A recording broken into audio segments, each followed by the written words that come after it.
Mabuya, I'm your host, José Francisco Ávila. Welcome to episode 44 of the Garifuna Experience podcast. When we talk about landmarks, we often think about statues of generals or ancient ruins.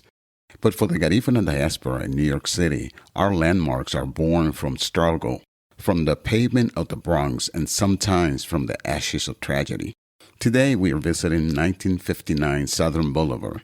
To the casual passerby, it's a quiet corner, but to us, it is the happy land.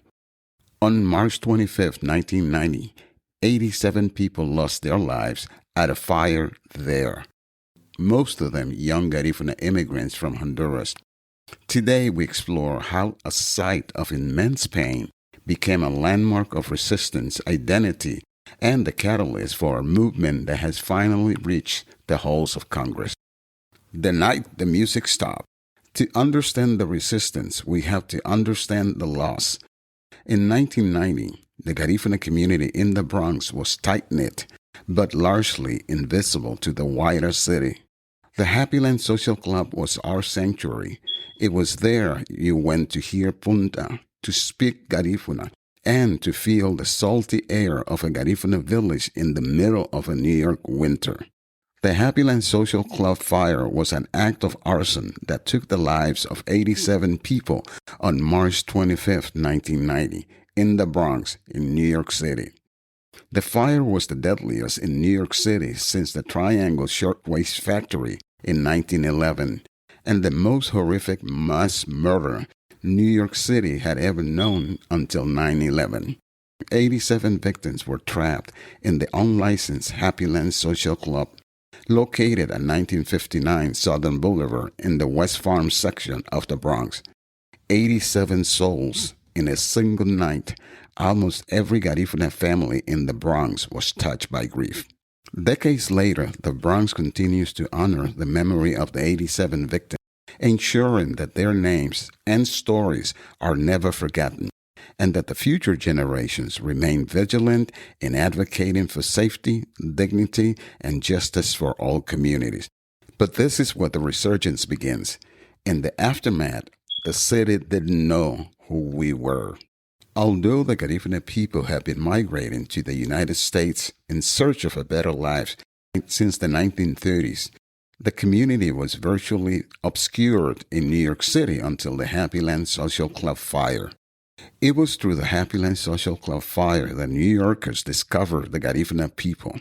I will forever remember the words of the late Astin Jacobo, a Dominican activist who told the New York Times, "Today Spanish echoes through the hallways, and on Side Street. No one plays stickball anymore, but the soccer games live on. This time among the Honduran immigrants who have carved out a niche here in recent years. And as with other groups, it took a tragedy before the rest of the city learned they even existed. In the Hondurans case, it was the Happy Land Social Club fire. We felt powerless when that happened. Until a tragedy happens, nobody knows the importance of a community. The media labeled the victims Hondurans or Honduran immigrants, missing the unique indigenous thread that bound them. Our community had to stand up and say, "We are Garifuna." Out of that smoke, our political identity was forged. As Miss Dionisia Amaya Bonilla, Mamanicha, told the New York Newsday in 1991, Happy Land was an awakening, building the memorial in national recognition. Across the street from the site of the fire at the intersection of Southern Boulevard and East Tremont Avenue, appropriately codenamed 87 Boulevard, stands a granite monument. It is an obelisk reaching for the sky. It is inscribed with the names of those who perished in the fire, and a commemorative tribute that reads, "In memory of the 87 men and women who lost their lives in the Happy Land Social Club fire at 1959 Southern Boulevard, west of this site, on March 25, 1990, dedicated in 1995. May they all be happy in eternity. Although we cannot see them, forever they will be a beautiful part of our heart's memory. May they rest in peace. From the ashes of this horrific event emerged the modern celebration of the Central American Parade and Festival, and the celebration of Garifuna Heritage Month, and local events, including the Memorial Mass organized by Bronx Community Board 6, which will be held on Wednesday, March 25th at 6 p.m. at St. Thomas of Aquinas Church, 1900 Crotona Parkway, Bronx, New York, 10459. The Mass will be followed by a procession to the Happy Land Memorial, where a vigil will be celebrated. The Mass and the vigil are held to remember the 87 victims of the Happy Land Social Club fire, and to educate citizens about the important role this tragic event played in the history of New York. A legislative victory.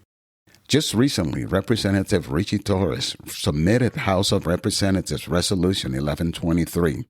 This resolution officially recognizes the 87 victims and designates March 25, 2026 as a National Day of Remembrance for the Happy Land Social Club fire. Justice requires remembrance. We thank Representative Torres for his leadership in recognizing this tragedy.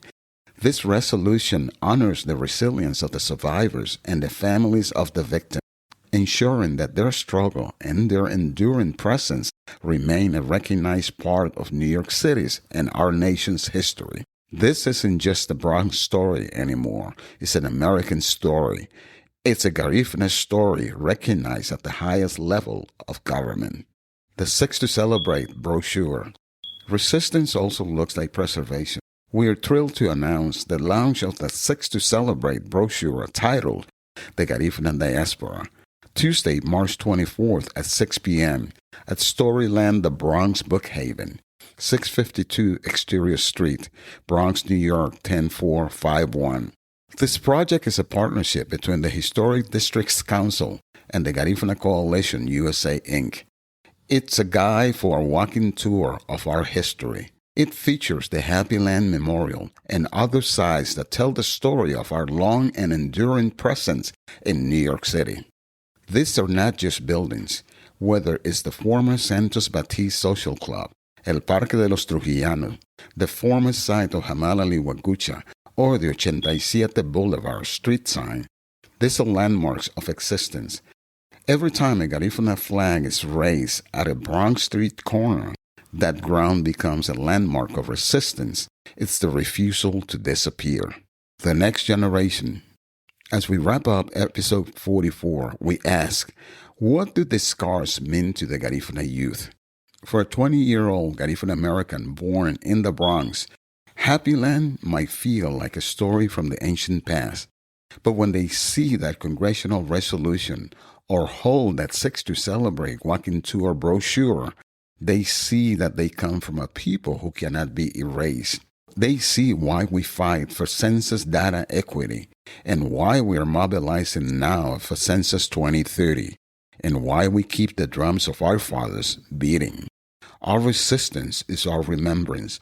Our resurgence is our future. And that wraps up another illuminating episode of the Garifuna Experience podcast. Thank you for joining me on this journey to the streets of the Bronx and the heart of our history. Remember, the future of the Garifuna people is in our hands. Until next time, stay united, stay proud. Sungube Lida Abba. Ayo. Find new episodes of the Garifuna Experience podcast every Tuesday on Spotify, Apple Podcasts, iHeart Podcasts, YouTube, Amazon Music, or wherever you find your favorite shows. Please rate and review the Garifuna Experience podcast. It helps our history reach the world.